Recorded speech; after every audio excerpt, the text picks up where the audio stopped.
I'm going to share with you why China is insanely well designed.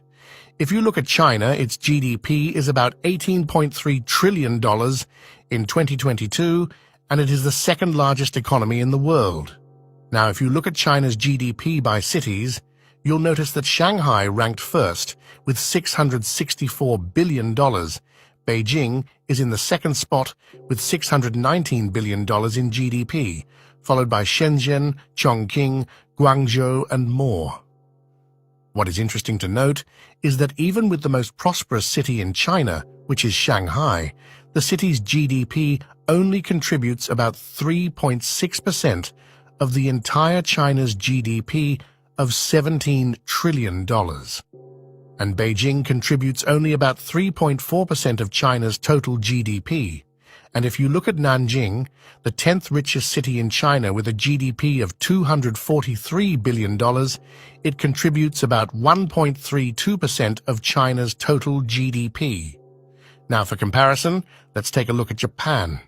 Japan's total GDP for 2023 is about $4.2 trillion, and it has dropped from being the third largest economy in the world to the fourth largest, surpassed by Germany.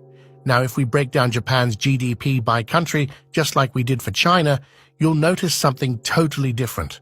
The richest city in Japan is Tokyo, and in 2019, the city's GDP is about $1.06 trillion out of $5.33 trillion, and Tokyo contributed almost 20% of the whole country's GDP.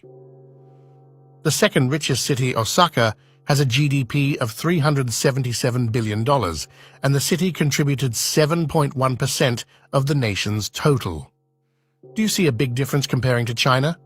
If you remove Tokyo from Japan, its economy will drop about 20%. But if you remove Shanghai from China, its economy only contracted by 3.7%. This means one thing: China is insanely balanced and well-designed. The Chinese government distributed the country's resources and developed the entire nation, rather than focusing on just one or a few megacities like most countries did. Take a look at India. India's estimated total GDP for 2022 is $3.39 trillion, and of that, Mumbai contributed $310 billion, which is about 9.1%, followed by New Delhi at $293 billion, or 8.4% to the country's total. Similar to Japan, if you remove Mumbai and New Delhi from the chart, India's economy will drop by almost 20%.